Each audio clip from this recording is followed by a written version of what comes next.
지난 주일에 베드로와 유두고를 통해서 말씀을 듣는 것이 얼마나 귀하고 예배하는 것이 얼마나 중요한 것인가를 나누었습니다. 베드로는 자기 배를 강단 삼아서 청중들에게 말씀하시는 예수님의 그 귀한 말씀을 예수님의 곁에서 들었어요. 그리고 은혜를 받고 깊은 데로 가서 그물을 내려 고기를 잡으라고 하는 이 순종할 수 없는 명령에 순종하고 그물이 가득 차는 기적을 경험합니다. 그리고 더 나아가서 영안이 열려서 거룩하신 주님을 알아보는 그런 영광을 누리게 되죠. 그것이 말씀을 듣는 것에서 시작되었습니다.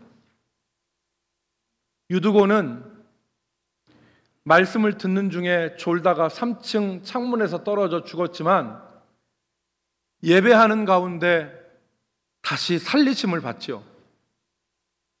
유두고가 말씀을 전하는 이 바울과 함께 포개졌을 때, 바울이 그의 몸을 유두고의 몸에 포개했을 때 유두고가 살아나는 역사가 있었습니다.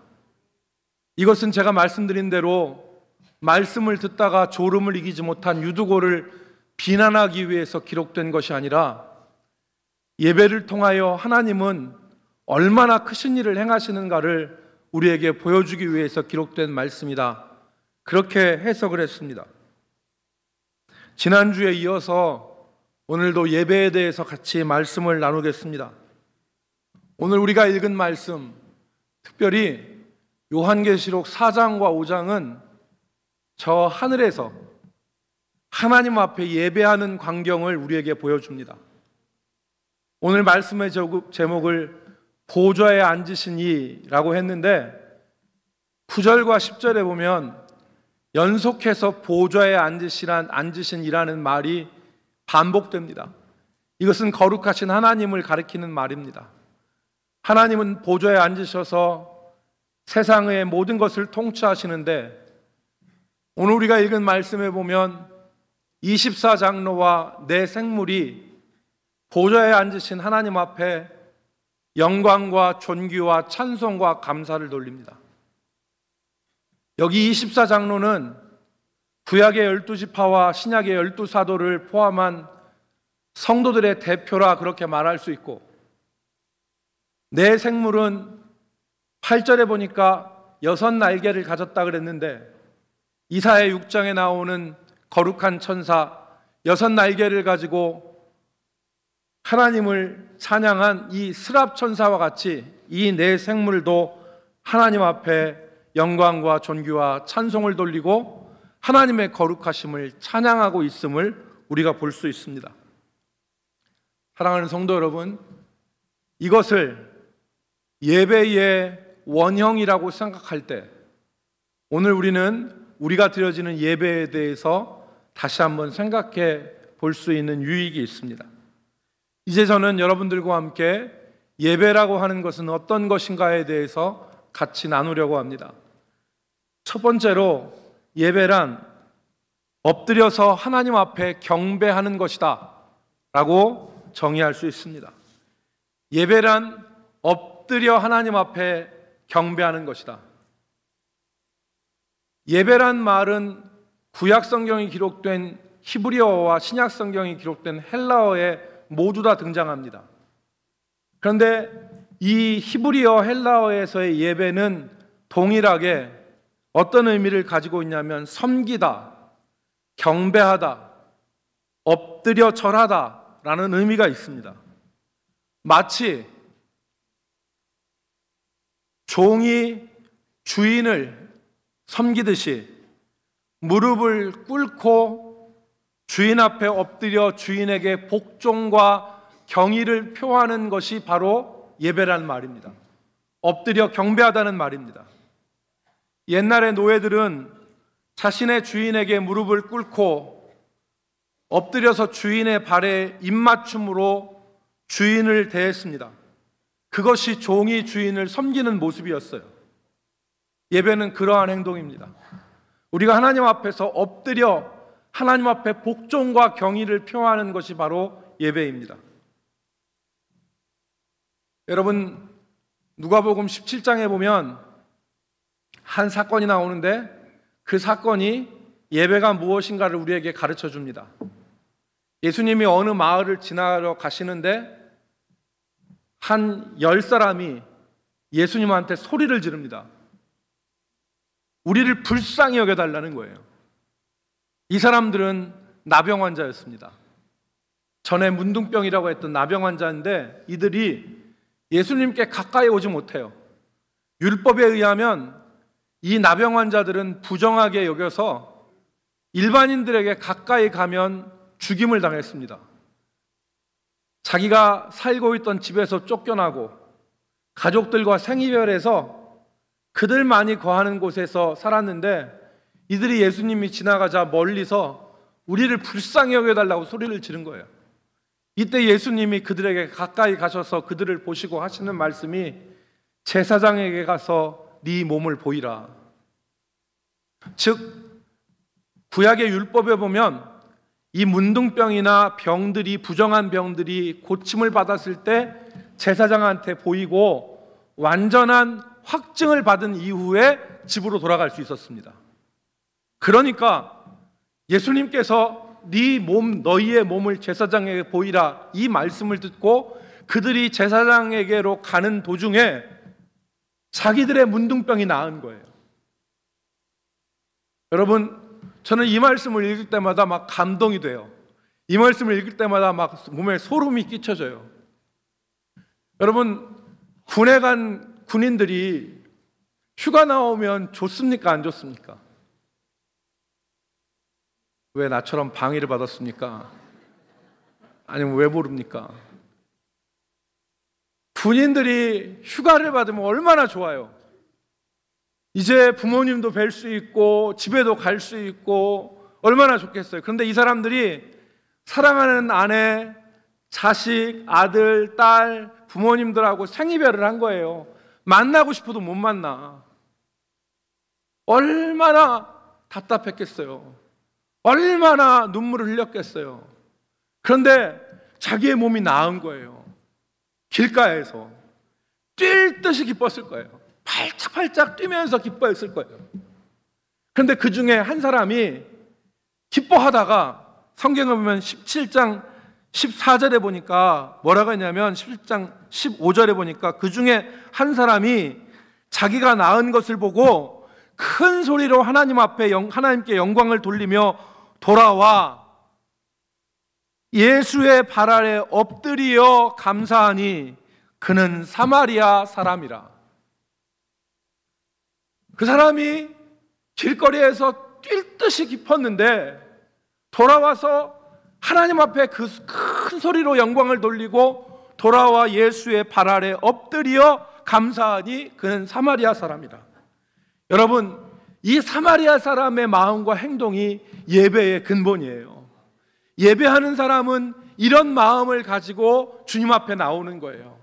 우리가 죄악 가운데 죽었고 우리가 주님을 몰랐는데 주님이 우리를 구원해 주시고 하나님의 자녀 삼아 주신 것이 너무 감사해서 주님께 나와 주님 발 아래 엎드려 감사하는 마음으로 주님 앞에 서는 것이 예배인 것을 우리에게 가르쳐 주는 것입니다. 예배란 구원받은 하나님의 백성들이 하나님의 은혜와 사랑을 기억하여 감사함으로 하나님 앞에 엎드려 경배하는 것이 예배입니다. 이 마음이 있어야 돼요. 하나의 예로 우리가 늘 드는 비유이지만 창세기에 가인과 아벨이 나오잖아요. 아담의 아들이에요. 둘 다. 아담이 가인을 낳고 아벨을 낳았어요. 이 두 사람이 생업이 틀렸잖아요. 가인은 농사를 지고 아벨은 양을 쳤는데 가인은 자기의 소산, 자기가 얻은 곡식, 과일 이런 걸로 예배를 하고 제사하고 아벨은 자기의 소산, 양의 새끼를 가지고 하나님 앞에 예배했어요. 그런데 하나님이 가인의 제사는 받지 않으시고 아벨의 제사를 받으셨어요. 여러분, 왜 하나님이 가인의 제사를 받지 않으시고 아벨의 제사를 받으셨습니까? 가인의 제사에는 믿음이 없었어요. 믿음으로 제사하지 않았어요. 가인의 제사는 풍성한 예물도 있었고 제사 드리는 사람도 있었고, 하나님이 받으신 아벨의 제사와 외형적으로 보면 하나 빠지는 것이 없었어요. 빠지는 게 아무것도 없어요. 외형적으로 보면 가인의 제사와 아벨의 제사가 다를 게 없어요. 오히려 겉모습만 보면은 가인의 제사가 양새끼로 제사한 아벨의 제사보다 더욱더 풍성했을 거예요. 여러분, 양 한 마리 갖다 놓는 거하고 오곡백과와 과일 다 갖다 놓는 거하고 어떤 게 더 풍성해 보이겠습니까? 외형적으로 보면 가인의 제사가 더 풍성하고 화려해 보였을 거예요. 그러나 하나님이 그의 제사를 받으시지 않았습니다. 왜? 믿음이 없었기 때문에. 달리 말하면 예배를 받으시는 하나님이 안 계셨던 거예요. 오늘도 마찬가지입니다. 예배한다고 해서 아름다운 예배당, 수많은 예배자, 그리고 순서마다 세련되고 화려한 모든 것이 준비되어 있다 하더라도 하나님 앞에 엎드려 예배하는 그 진정한 믿음이 없으면 그 제사는, 그 예배는 하나님과 무관한 것입니다. 본문의 말씀대로 보좌에 앉으셔서 세상을 다스리시는 하나님, 전에도 계셨고 지금도 계시고 장차 오실 영원하신 하나님, 그리고 우리의 더러운 옷을 그리스도 어린 양의 피로 빨아 깨끗하게 해주신 하나님, 그 하나님에 대한 감사와 찬송과 영광이 우리 마음속에 살아있지 않다면 그것은 진정한 예배가 아닙니다. 여러분, 에이든 토저라고 하는 사람이 있습니다. 이 사람이 무슨 말을 했냐면, 우리는 그리스도를 거룩한 의사처럼 취급한다. 무슨 말이냐면, 우리가 죄악 가운데 있을 때 그리스도 앞에 나가서 죄악을 씻어버리고, 우리가 어떤 어려움이 있을 때 그리스도 앞에 나가가지고 우리의 어려움을 해결하면, 그때 이후에는 선생님 안녕히 계세요, 병 잘 낫겠습니다 하고 떠나서 이후에는 그리스도와 상관없는 사람들처럼 우리가 그렇게 살아가고 있다는 거예요. 우리 마음속에 그리스도 앞에 발 아래 엎드려서 진정으로 우리 평생의 주 되신 주님이라고 하는 그 의식, 그 경의와 그 존경, 그런 것들로 우리가 예배하고 있지 않다는 것입니다. 사랑하는 성도 여러분, 우리가 주님 앞에 나올 때 엎드려 경배하며 하나님이 나의 주인이 되시고 왕 되심을 고백할 수 있는 마음으로 주님 앞에 예배할 수 있는 자들이 되기를 주의 이름으로 축복합니다. 하나님은 오늘 그런 사람을 찾으시는 거예요. 예수님이 요한복음 4장에서 하나님은 영과 진리로 예배하는 자를 찾으신다 그랬지 않습니까? 오늘 하나님 앞에 하나님의 왕 되심을 기억하여 엎드려 경배하는 마음으로 나온 사람이 하나님 앞에 참되게 예배하는 사람입니다.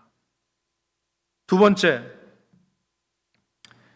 예배의 대상은 오직 하나님이십니다. 오늘 말씀해 보면 24장로가 오직 보좌에 앉으신 하나님 앞에 나와서 자기의 관을 벗어서 보좌에 앉으신 이에게 드렸다는 거예요. 이것은 궁극적으로 찬송과 영광을 받으실 분은 오직 우리 주 하나님밖에 없다고 하는 고백입니다.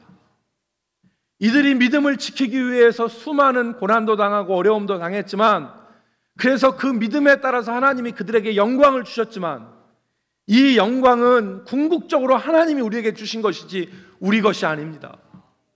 오직 영광 받으실 분은 하나님밖에 안 계십니다 라고 고백하는 행동입니다. 사랑하는 성도 여러분, 우리가 예배한다는 뜻이 엎드리다, 절하다, 경배하다라고 하는 의미라고 말씀을 드렸습니다. 그러면 중요한 질문을 한 가지 하겠습니다. 그럼 누구에게 절해야 됩니까? 누구에게 엎드려야 됩니까? 우리가 절하고 우리가 엎드리는 대상이 누구입니까? 구약성경 에스겔서 8장에 보면 주의 사자가 에스겔을 이끌어 가시면서 이제 내가 내게 가증한 큰 가증한 일을 보이겠다 그랬어요. 그러면서 이 에스겔 선지자를 여호와의 성전으로 인도하여 가는데 거기서 에스겔이 두 가지 모습을 봅니다. 첫 번째는 성전에 모여있는 이스라엘 여인들이 애곡을 하는데 그 애곡하는 것이 우리 주 하나님을 위해서 애곡하는 것이 아니라 이방의 신 담무스를 위해서 애곡합니다. 또 에스겔이 다른 한 가지 큰 가증한 일을 보는데 그것이 16절에 보면 에스겔 8장 16절에 보면 성전문 정확하게 제단과 현관 사이 즉 하나님의 성전의 가장 핵심부에서 약 25명 제사장으로 추정되어지는 25명이 여호와의 전을 등지고 동쪽으로 향하여서 동쪽 태양을 향하여 경배하고 숭배하는 모습을 보입니다. 즉 성전에서 우상 숭배가 일어나고 있는 거예요. 사랑하는 성도 여러분, 여호와의 성전에서 우상 숭배가 이루어지는 일은 오늘날도 많이 일어나고 있습니다. 표면적으로는 전부 다들 여호와께 예배한다고 하고 하나님은 거룩하시다라고 얘기하고 요한계시록에서 얘기하는 거룩하다는 것을 에스겔 시대에도 성전에서 들을 수 있었지만 이 우상 숭배가 만연하게 이루어지고 있습니다. 이 우상 숭배가 이루어지는 것은 표면적인 곳이 아닙니다. 은밀한 곳에서 이루어집니다. 예배하는 자들의 은밀한 곳에서 즉 마음속에서 이루어지고 있는 것이죠. 하나님만 경배를 받으시는 것이 아니라 사람이 높여지고 하나님께 영광을 돌리는 것이 아니라 사람의 기쁨과 사람의 만족을 추구하는 일들, 이런 일들이 우리 가운데서 자행되고 있지 않습니까? 많은 사람들이 자기의 만족을 위해서 예배합니다. 내 자신을 드리는 예배가 아니라 엎드려 하나님 앞에 경배하는 예배가 아니라 내가 어떤 만족을 누리는 소비자가 되어서 예배에 참석합니다. 예배가 상품이 되었습니다. 이 예배에서 나는 어떤 만족을 얻을 수 있는가? 이 예배에서 나는 어떤 기쁨을 얻을 수 있는가? 여러분, 물론 예배에서 우리는 하나님의 은혜를 받습니다. 그래서 그것으로 우리의 삶의 유익을 얻는 것은 사실입니다. 그러나 그것은 예배의 결과이지 예배의 목적이 아닙니다.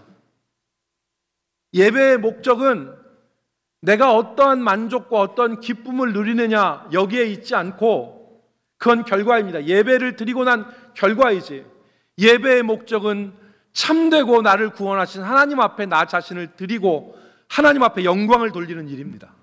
그것이 예배의 목적이 되어야 됩니다. 비유하자면 손자가 할아버지 할머니를 만나러 가는데 할아버지 할머니 얼굴을 뵈고 할아버지 할머니한테 인사하러 가는 것이 목적이 돼야지 할아버지 할머니가 주시는 용돈이 목적이 된다면 이것은 주객이 전도된 겁니다. 어릴 때는 그럴 수 있죠. 할아버지 할머니 만나면 용돈 주신다. 그러면 어린아이들은 할아버지 할머니보다 용돈에 더 관심이 있을 수 있어. 우리의 예배가 그렇지 않냐는 겁니다. 우리의 예배가 하나님 앞에 영광을 돌리고 하나님 앞에 나 자신을 드리는 일이 아니라 내가 어떤 만족을 얻고 어떤 기쁨을 얻기 위해서 우리는 예배한다면, 그것이 목적이라면 우리는 목적과 결과가 뒤바뀐 예배를 드리는 것입니다. 예배는 자신을 산 제물로 하나님께 드리는 제사이고 이 예배를 통하여 영광을 받으실 분은 오직 하나님이라는 사실을 우리가 기억하며 하나님 앞에 나가야 될 줄로 믿습니다. 저는 예배할 때 가끔 유혹을 받습니다. 어떤 유혹을 받냐면 예배 가운데 그 설교가 약간 뭐 제가 할 때 말고, 저는 이제 제가 할 때는 뭐 긴장해서 하지만 다른 곳에서 예배를 참석할 때 예를 들어서 그 예배 시간이 아까운 때가 조금 생각이 드는 때가 있습니다. 왜? 우리가 실용주의 영향을 받아서, 프레그마티즘이라고 하는 실용주의 영향을 받아서 이 예배가 나한테 어떤 쓸모가 있느냐, 이 예배가 나한테 어떤 유익이 있느냐, 이 예배를 통해서 나는 무엇을 해낼 수 있느냐, 이런 관점에서 우리는 예배를 접근해요.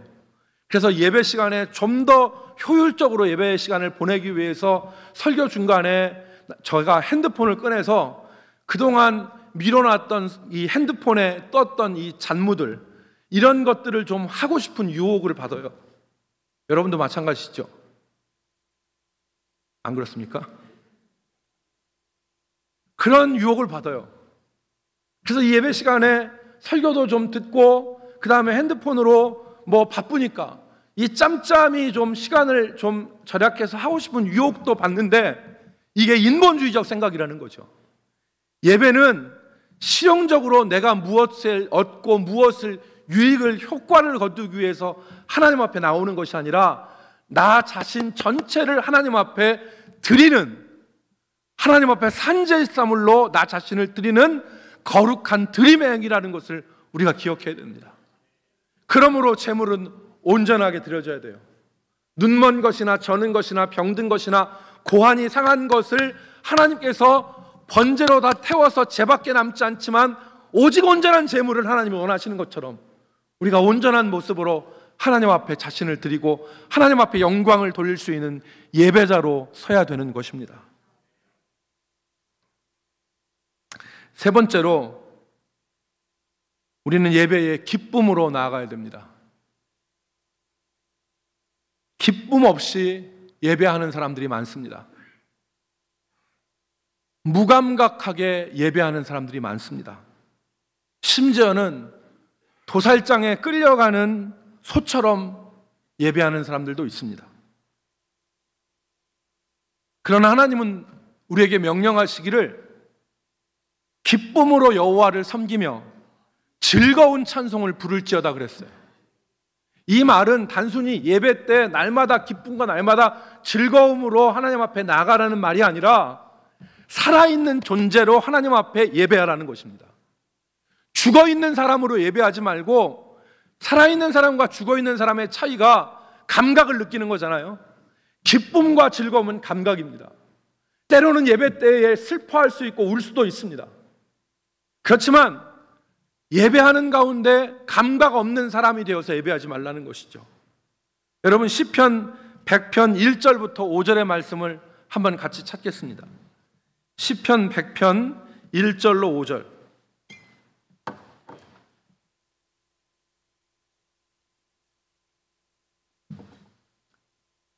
저하고 한 절씩 교독하겠습니다.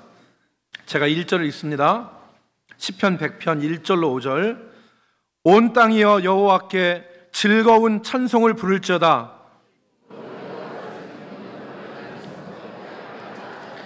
여호와가 우리 하나님이신 줄을 너희는 알지어다. 그는 우리를 지으신 이요 우리는 그의 것이니 그의 백성이요 그의 기르시는 양이로다.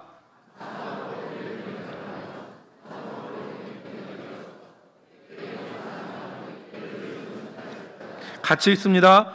여호와는 선하시니 그의 인자하심이 영원하고. 시편 100편은 예배에 대한 찬송 시편입니다. 예배에 대한 시편이죠. 마치 왕궁에 계신 왕을 아련하듯이, 오늘 우리가 읽은 시편 100편 4절에 보면 감사함으로 그의 문에 들어가며, 남대문과 같은 문이죠.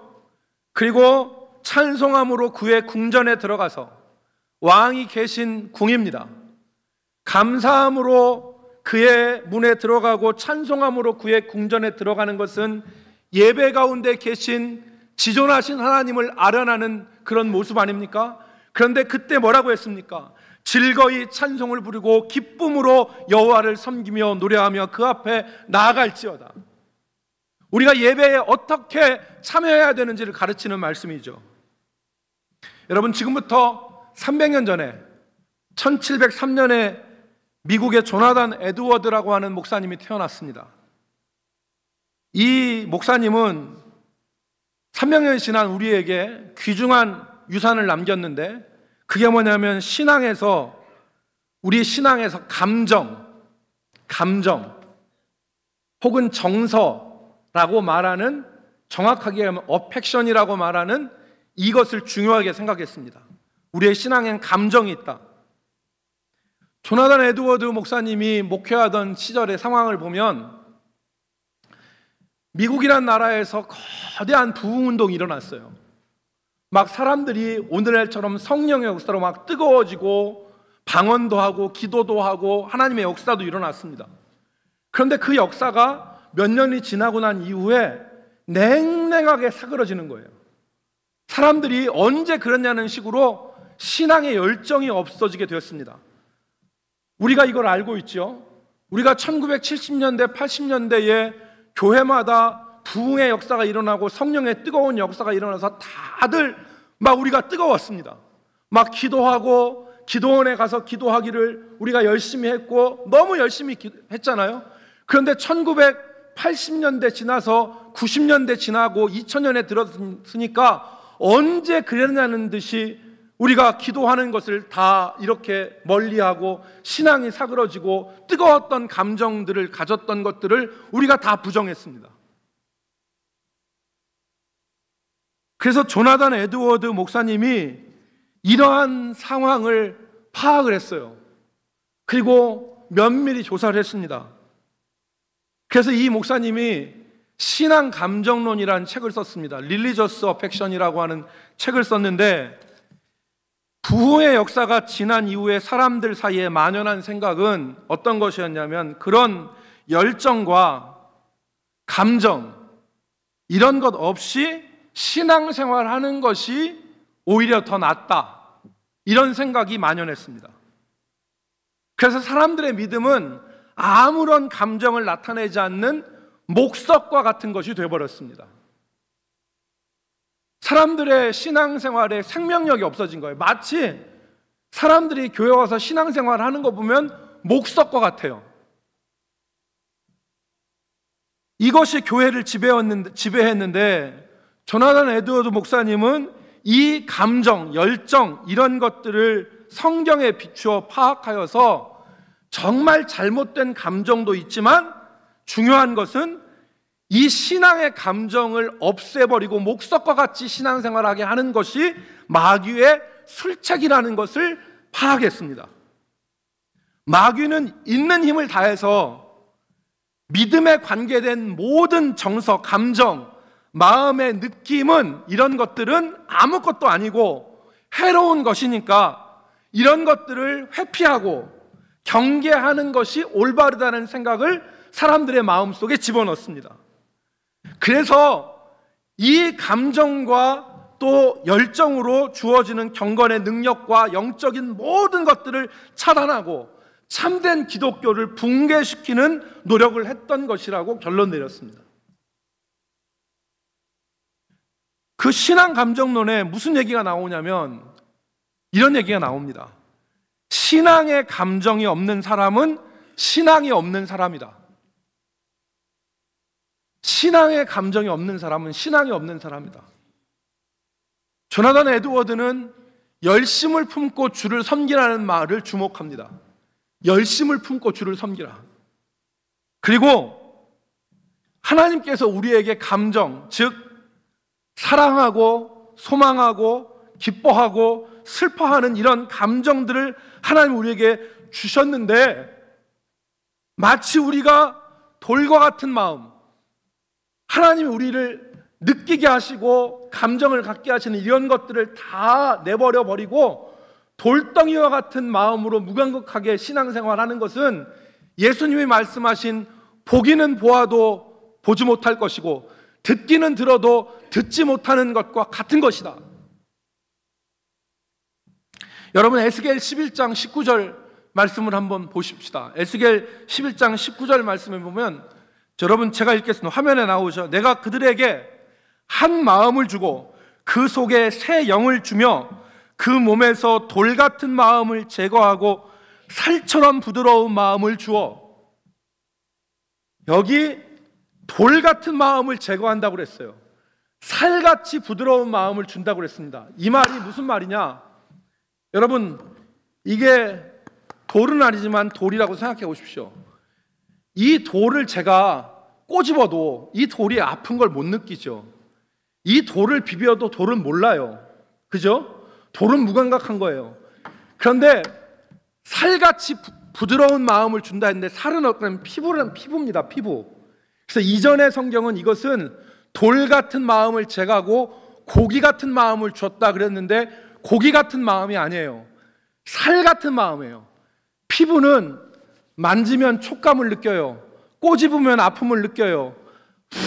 바람이 불면은 바람의 이 지나감을 느껴요. 이게 하나님 우리에게 주신 살아있는 존재의 상태라는 것이죠.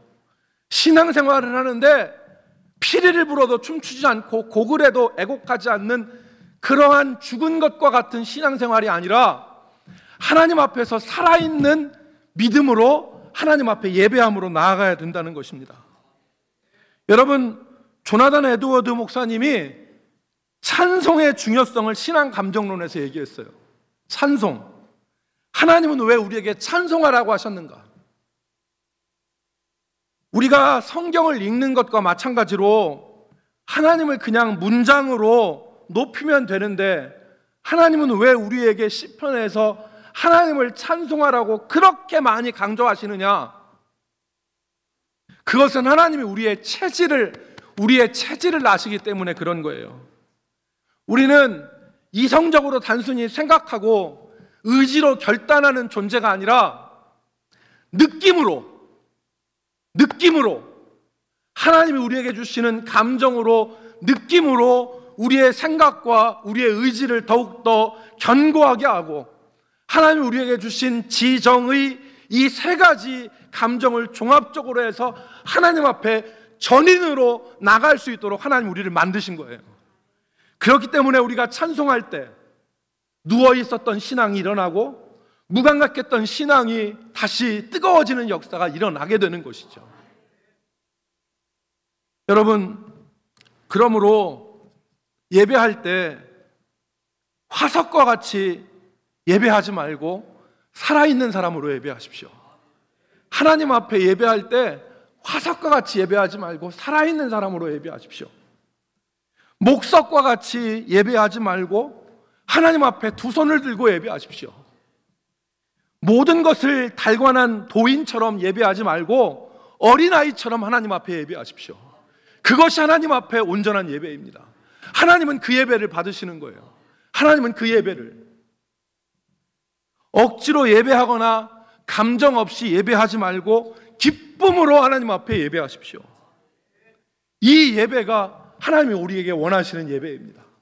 우리가 전 존재, 살아있는 존재로 하나님 앞에 느끼며, 그리고 하나님 앞에 감사하며 하나님 앞에 살아있는 존재로 예배할 때에 그 살아있는 영혼 가운데 하나님이 예비하신 은혜의 역사를 인격적으로,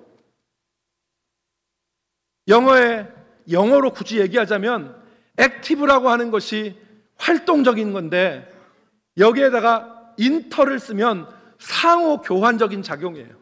인터랙티브. 하나님이 우리에게 은혜를 주시는데 우리도 살아서 기쁨으로 반응해야지 이 양자의 인터랙티브한 하나님의 역사가 일어나지 않겠습니까? 그걸 하나님이 원하시는 거예요. 그러니까 하나님 앞에 기쁨으로 나아가며 즐거움으로 찬송하고 그 앞에 엎드릴지어다라는 말은 살아있는 존재로 예배하라는 거예요. 너희 마음속에 돌 같은 마음을 제하고 부드러운 마음을 준다. 살아있는 마음을 준다는 것이죠. 여러분, 참된 예배는 우리의 삶을 좌우합니다. 가인은 예배에 실패한 이후에 다가오는 시험을 이기지 못했습니다. 가인은 믿음 없이 예배하였다가 밀려오는 분노와 시기로 인하여서 동생을 들로 유인했어요. 그래서 창세기 4장 8절에 보면 가인이 아벨에게 말하되 그랬는데, 난하주에 보면은 가인이 아벨에게 무슨 말을 했는지가 나나주에 나와요. 우리가 들로 나아가자. 가인이 아벨을 죽이기 위해서 의도적으로 들로 데리고 간 거예요. 그리고 거기서 아벨을 쳐 죽이니라 그랬습니다. 쳐 죽이니라. 예배에 실패한 이후에 밀려오는 시험을, 창세기 4장 7절에 죄의 소원은 내게 있으나 너는 죄를 다스릴지어다라는 주님의 음성을 예배에 실패한 가인은 수용하지 못했어요. 그래서 자기 동생을 들로 유인해서 거기서 동생을 쳐 죽이는 인류 최초의 살인자가 되었습니다. 사랑하는 성도 여러분, 기쁨으로 하나님 앞에 나가십시오. 하나님 앞에 살아있는 자로 나가십시오. 하나님 앞에 살아있는 자로 예배함으로 나아갈 때에 하나님께서 우리에게 은혜를 주시고 잠자는 우리의 영혼이 일깨워져서 하나님 앞에 산 자로 살아가게 되는 것입니다. 그때에 우리의 삶에 축복이 임하는 것이죠. 정말 우리가 하나님 앞에 예배할 조건은 이미 다 갖춰져 있습니다.